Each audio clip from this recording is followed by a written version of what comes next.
Haleluya, terpujilah Bapa kita Tuhan Yesus Kristus.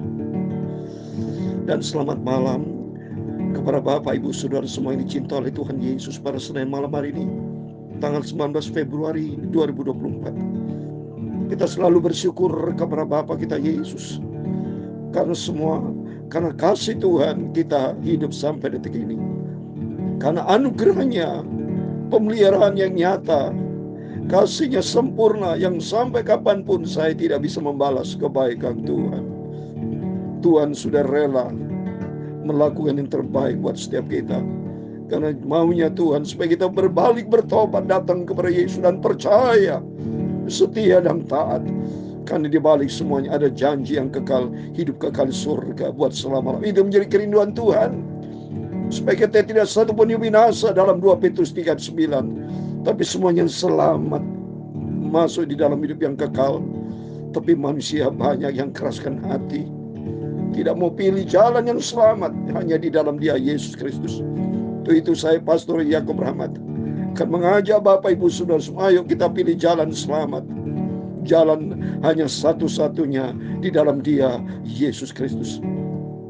Malam ini kita membaca Markus pasal 14 ayat 43 sampai 72, berkata dengan Yesus ditangkap dan dihadapkan kepada sidang pengadilan mahkamah agama.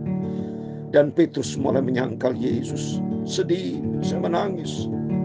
Yesus lakukan yang terbaik demi keselamatan kita umat manusia yang berdosa. Itu saya Pastor Yakub Rahmat akan menyanyikan sebuah pujian di dalam buku Tabernakel Glory nomor 40, Oleh Cinta.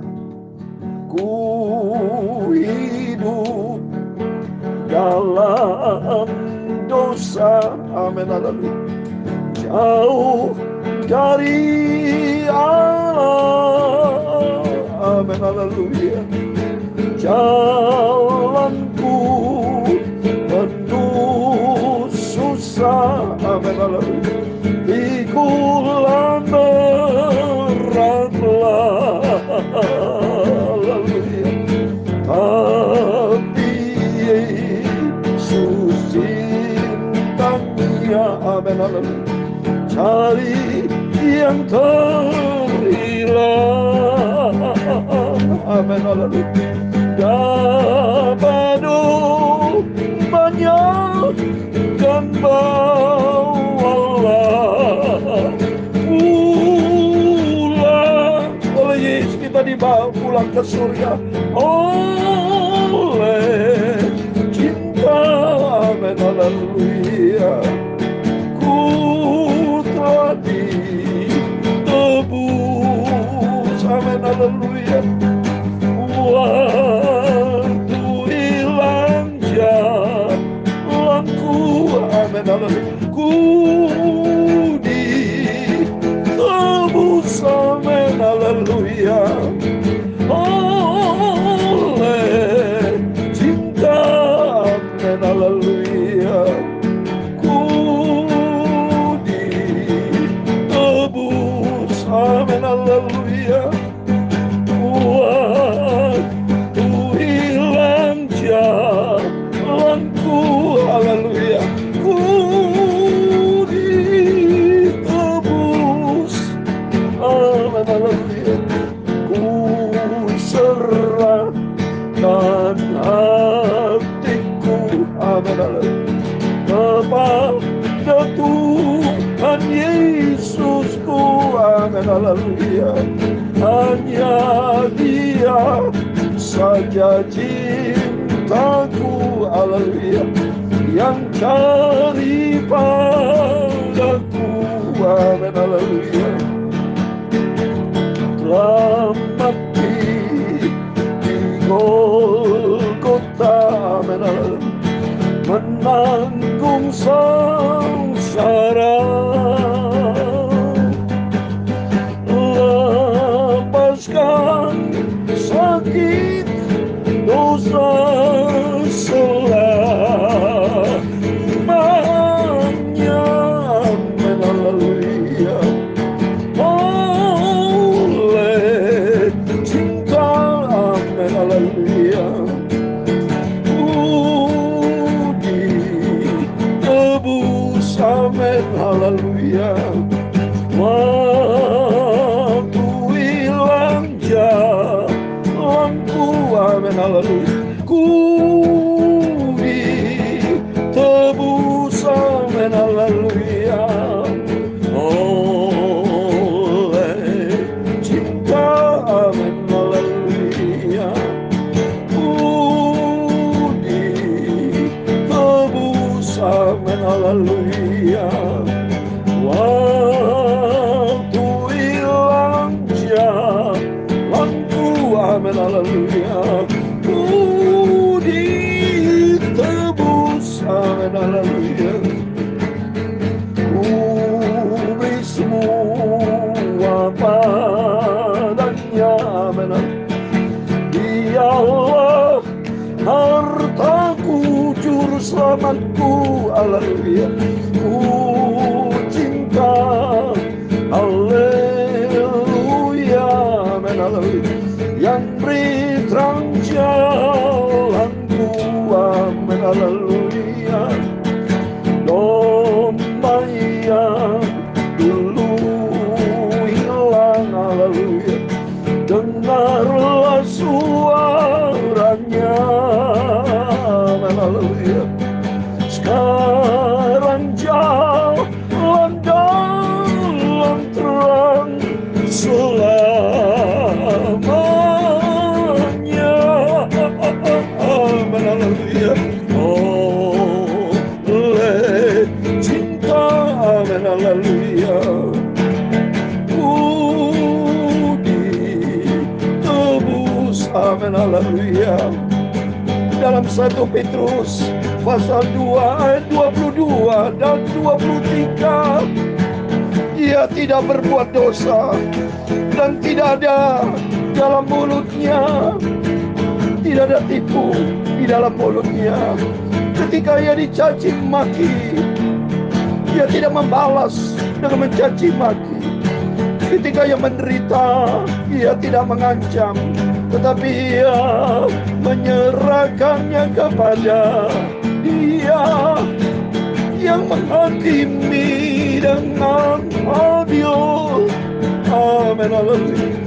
Ia sendiri telah memikul dosa kita di dalam tubuhnya di atas kayu salib, supaya kita yang telah mati terhadap dosa hidup untuk kebenaran. Oleh bilur-bilurnya kamu telah sembuh, amen, haleluya. Oleh cinta, amen, haleluya. Ya Tuhan, punyamulah kebesaran dan kejayaan, kehormatan, kemasyhuran, dan keagungan. Ya segala-galanya yang ada di langit dan di bumi, ya Tuhan. Punyamulah kerajaan, dan Kau yang tertinggi itu melebihi segala-galanya sebagai kepala, amen, haleluya. Semua kekayaan dan kemuliaan berasal daripadamu, dan Engkaulah yang berkuasa atas segala-galanya, amen, haleluya. Dalam tangan-Mu lah kekuatan dan kejayaan, dalam tangan-Mu lah kuasa membesarkan dan mengokohkan segala-galanya. Sekarang ya Allah kami bersyukur kepada-Mu dan memuji nama-Mu yang agung itu, Tuhan Yesus yang ku cintai, haleluya. Engkau Tuhanku, juru selamatku, haleluya. Sucikan mulutku, hatiku, dan pikiranku. Malam ini kami membaca firman Tuhan. Segala puji, hormat, kebesaran, ketinggian, kemuliaan, keagungan kesempurnaan, kekudusan, tempat tertinggi di atas segala-galanya hanya bagi Engkau Tuhan kami Yesus Kristus. Kami sebentar baca firman Tuhan. Terima kasih Bapa, syukur kami panjatkan kepada Bapa kami Tuhan Yesus Kristus. Amin. Haleluya. Puji syukur kepada Bapa kita Tuhan Yesus yang begitu baik, yang sudah pelihara hidup ini kita. Kita dipelihara sama Yesus, bahkan diselamatkan. Yesus berfirman dalam 1 Petrus 2 ayat 22-23 tadi saya bacakan firman Tuhan. Ia tidak berbuat dosa dan tipu tidak ada di dalam mulutnya. Ketika ia dicaci maki, ia tidak membalas dengan mencaci maki. Ketika ia menderita, ia tidak mengancam, tapi ia menyerahkan kepada dia. Ia menghakimi dengan adil. Ia sendiri telah memikul dosa kita di dalam tubuhnya di atas kayu salib, supaya kita yang telah mati terhadap dosa hidup untuk kebenaran. Oleh bilur-bilurnya kamu telah sembuh. Amin. Demikian firman Tuhan. Mari kita makin hari kita mencinta Tuhan. Sampai kapanpun kita tidak bisa membalas cintanya Tuhan yang luar biasa, yang sudah memelihara kehidupan kita, bahkan yang sudah menyelamatkan kita. Seharusnya kita menerima kutuk dosa, upah dosa maut. Tidak ada hidup yang kekal bagi orang yang di luar Yesus. Tapi karena anugerah Tuhan, melalui penderitaan Yesus, lahir Yesus lahir untuk kita. Yesus menderita mati untuk kita, bangkit pada ketiga dahsyat Tuhan sudah membuktikan menang atas maut untuk menyelamatkan kita. Yesus naik ke surga untuk menyediakan tempat buat kita. Oleh itu mari kita mencintai Yesus. Mari kita kembali kepada firman Tuhan. Saya mau baca Markus 14 ayat 43 sampai 72. Demikian firman Tuhan. Waktu Yesus masih berbicara, muncullah Yudas, salah seorang dari ke-12 murid itu, dan bersama-sama dengan serombongan orang membawa pedang dan pentung disuruh oleh imam-imam kepala, ahli Taurat dan tua-tua. Coba nih, salah satu murid Yesus pengkhianat, saudara. Padahal dia dipilih sama Tuhan, dipanggil, dipilih, dan dikasih kuasa untuk maju di dalam pekerjaan Tuhan. Tapi ujung-ujungnya jadi pengkhianat. Ini suatu pembelajaran buat kita semua, Tuhan. Ayo saudara, jangan pernah menjual Yesus, mengkhianati Yesus. Menjadi orang Kristen jangan menjadi batu sandungan, tapi melalui kehidupan kita menjadi berkat, supaya menyenangkan hati Tuhan. Jangan seperti Yudas Iskariot. Lihat ini saudara, ayat 44. Orang yang menyerahkan dia telah memberitahukan tanda ini kepada mereka. Orang akan mengikuti, itulah dia, tangkaplah dia dan bawalah dia dengan selamat. Yesus salah apa sama Yudas, saudara? Yudas begitu jahat. Gara-gara dia cinta uang 30, cuma dapatkan 30 keping uang perak. Dan pergaulan mungkin bersama orang-orang jahat. Makanya penting di sini kita belajar. Jangan sampai Bapak Ibu salah pergaulan. Kalau pergaulan dengan orang dunia, orang tidak cinta Tuhan, pergaulan orang fasik, pergaulan orang yang tidak mau suka berdoa, tidak mau pelayanan, nanti terpengaruh, saudara. Yudas Iskariot, saya yakin dia kena terpengaruh, dia jahat karena firman Allah tidak ditanam di tanah yang baik, tapi mungkin tanah yang berbatu-batu di pinggir jalan, penuh dengan semak duri, sehingga hidupnya penuh dengan hati yang tidak jujur, hati yang tidak takut kepada Tuhan, hati yang penuh dengan kebohongan. Maka di sini kita belajar supaya kita isi hati kita dengan firman Tuhan. Lihat berikutnya, saudara. Dan ketika ia sampai di situ, ia segera maju mendapatkan Yesus dan berkata, Rabi, lalu mencium dia, pura-pura mencium, tapi hatinya iblis, saudara. Apa yang terjadi? 46. Maka mereka membuang Yesus dan menangkapnya. Mulai saat ini Yesus mulai ditangkap. Prosesi Yesus mulai ditangkap sampai masuk di dalam pengadilan. Lihat berikutnya. Salah seorang mereka yang ada di situ mengurus pedangnya, lalu meletakkannya kepada hamba yang besar sehingga putus telinganya. Wajar, saudara, ya, karena orang itu yang mencintai Tuhan Yesus, dia dengan membawa pedang dipotong itu salah satu itu. Siapa yang sudah? Malkus itu, saudara, ya. Kata Yesus kepada mereka, sangkamu aku ini penyamun, maka kamu datang lengkap dengan pedang dan pentung untuk menangkap aku. Padahal tiap-tiap hari aku ada di tengah-tengah kamu mengajar di bait Allah, dan kamu tidak menangkap aku. Tapi haruslah digenapi yang tertulis dalam kitab suci. Lalu semua murid itu meninggalkan dia dan melarikan diri. Nah coba nih, murid jauh dari Tuhan. Banyak orang memang benar kata firman Tuhan dalam Matius 22:14. Banyak yang dipanggil, sedikit yang terpilih. Murid-murid manusia maunya mau terima berkat, tapi kalau dalam keadaan susah dia jauh dari Tuhan. Ini tidak setia. Lihat bukti. Banyak murid-murid Tuhan yang meninggalkan dia, melarikan diri. Ada seorang muda, ya, ayat 51, yang pada waktu itu hanya memakai selai kain lengan untuk menutup badannya. Mengikuti dia, mereka hendak menangkapnya. Tapi yang melepaskan kainnya dan lari dengan telanjang. Sobat ini, semua lari sudah, tinggalkan Tuhan Yesus. Tapi bagi kita semua yang baca firman Tuhan pada malam hari, ayo bersama saya, kita semakin cinta Tuhan. Di sini kita bisa belajar siapa yang benar-benar cinta Tuhan dengan sungguh-sungguh, teruji. Cinta Tuhan pada waktu punya masalah. Kalau dia tetap setia sama Tuhan, teruji kualitas iman cinta kita. Mari, kalau sampai kapanpun, dalam keadaan apapun, tetap kita Yesus satu-satunya. Terus berikutnya, kemudian Yesus dibawa menghadap imam besar. Lalu semua imam kepala tua-tua dan ahli Taurat berkumpul di situ. Dan Petrus mengikuti dia dari jauh sampai ke dalam halaman imam besar. Di sana ia duduk di antara pengawal-pengawal sambil berdiam dekat api. Imam kepala malah seluruh mahkamah agama mencari kesaksian tetap Yesus supaya dapat dihukum mati. Tapi mereka tidak memperoleh. Banyak juga orang yang mengucapkan kesaksian palsu terhadap dia. Tapi kesaksian itu tidak sesuai dengan satu yang lain. Lalu beberapa orang naik saksi melawan dia dengan tuduhan palsu. Kami sudah mendengar orang itu berkata, aku akan merubuhkan bait suci buatan tangan manusia ini. Dalam 3 hari akan kudirikan yang lain yang bukan buatan tangan manusia. Tuhan Yesus dicari kesalahan. Statement-statement Tuhan dicari kesalahannya. Jahat semuanya orang surah. Memang sama dengan saat ini. Banyak orang tidak cinta Tuhan. Tidak dengar firman Allah, sungguh selalu mengkhianati Tuhan. Selalu mencari kesalahan. Bersifat hati iblis, surah. Ya, dalam ini pun kesaksian mereka tidak sesuai dengan satu yang lain. Maka imam besar bangkit berdiri tengah-tengah sidang dan bertanya kepada Yesus, katanya, tidakkah engkau menjawab atas tuduhan-tuduhan saksi ini terhadap engkau? Tapi ia tetap diam dan tidak menjawab apa-apa. Imam besar itu bertanya kepadanya sekali lagi, katanya, apakah kau Mesias, anak dan terpuji? Jawab Yesus, akulah dia. Dan kamu akan melihat anak manusia duduk di sebelah kanan yang maha kuasa, datang di tengah-tengah awan di langit. Nanti suatu hari kelak apa yang dikatakan Yesus terwujud. Yesus akan datang dengan segala kemuliaannya. Nyesal nanti orang-orang tidak sungguh sama Tuhan. Tapi puji Tuhan, Bapak Ibu bersama saya, kita tetap setia ikut Yesus. Maka imam besar itu mengoyakkan pakaian yang berkata, untuk apa kita perlu saksi lagi?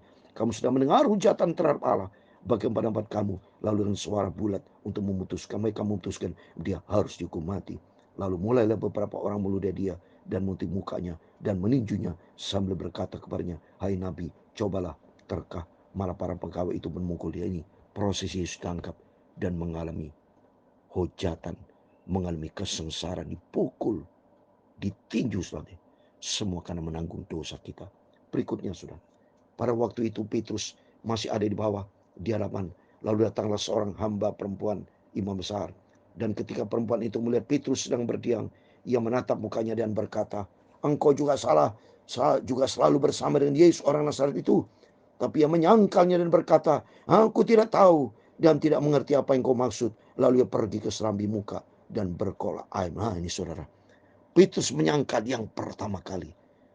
Betul kata Yesus, sebelum air berkokok 2 kali engkau menyangkal. Ini nih, penyangkalan pertama kali.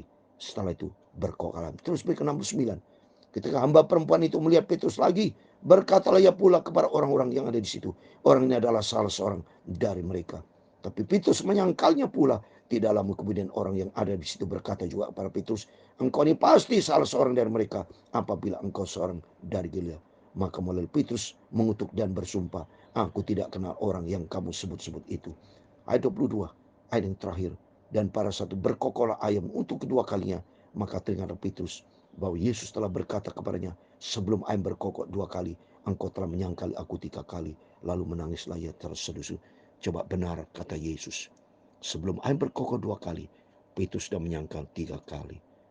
Petrus terjadi penyangkalan. Tapi untungnya Petrus dia nangis, dia minta ampun, saya yakin. Dia menangis terseduh. Artinya, mari kita semua bertobat. Kalau kita berdosa kepada Tuhan, masih ada kesempatan. Asal kita minta ampun, berbalik, bertobat kepada Tuhan. Seperti Petrus beda dengan Yudas Iskariot. Kalau Yudas Iskariot diakhiri dengan bunuh diri. Dia tidak bertobat. Tapi Petrus menangis tersedih. Tuhan lihat hatinya. Manggal melalui firman Tuhan malam hari ini. Mari kita belajar di sini. Supaya kita mencintai Tuhan. Jangan menjadi orang Kristen yang pengkhianatan. Yang tidak setia. Jangan seperti Petrus yang menyangkal. Tapi mari kita menjadi anak Tuhan yang setia. Cintanya Tuhan luar biasa. Sampai kapanpun kita tidak bisa membalas cintanya Tuhan. Tuhan begitu baik. Dia sudah menyelamatkan kita. Dia sudah menyediakan hidup yang kekal buat kita semua. Asal kita setia. Dan kita bangga karena Yesus sudah menang atas maut. Sudah bangkit dari kematian. Membuktikan Yesus hidup. Yesus saat ini ada di dalam kerajaan surga. Dan Roh Kudus bersama kita. Dan janji Tuhan, Dia akan datang kembali. Puji Tuhan. Mari kita semakin hari semakin cinta Tuhan. Semakin hari mau setia dan taat. Lakukan yang terbaik untuk Tuhan Yesus. Oleh cinta, amin, haleluya. Ku sudah ditebus, amin, haleluya. Waktu hilang jalanku. Dulu kita hidup di dalam kegelapan dosa, hilang jalan kebenaran. Tapi saat ini Yesus sudah pilih kita. Oleh cinta, amin, haleluya. Kita sudah ditebus. Ku ditebus, amin, haleluya. Waktu hilang jalanku, haleluya. Ditebus, amin, amin, haleluya. Tuhan memberkati engkau dan melindungi engkau, amin, haleluya. Tuhan menyinari engkau dengan wajah-Nya dan memberi engkau kasih karunia. Tuhan menghadapkan wajah-Nya kepadamu dan memberi kau damai sejahtera, amin, haleluya. Bapa kami yang di surga, dikuduskan nama-Mu, amin, haleluya.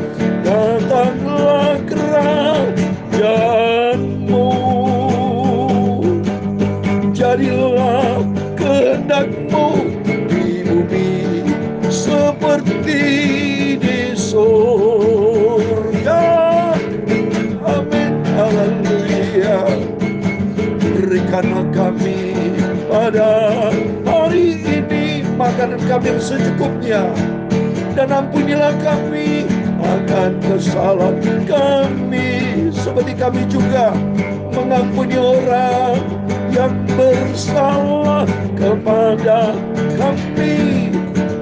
Dan jangan membawa kami ke dalam pencobaan, tetapi lepaskanlah kami daripada yang jahat, amin, haleluya.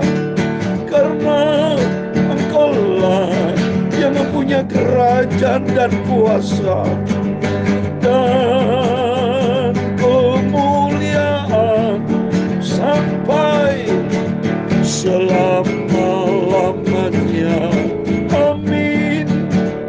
Tuhan memberkati kita semua. Sebelum kita berbaring tidur, berjaga dan berdoa, komitmen kita, mari kita mencinta Tuhan Yesus. Lakukan pekerjaan Tuhan, layani Yesus dengan setia, dan taatlah kepada firman Tuhan. Sampai kita berjumpa dengan Tuhan Yesus, masuk di dalam kerajaan surga kekal selama-lamanya. Amin. Tuhan memberkati kita semua. Tuhan Yesus bersama kita, Immanuel. Amin. Haleluya, puji Tuhan.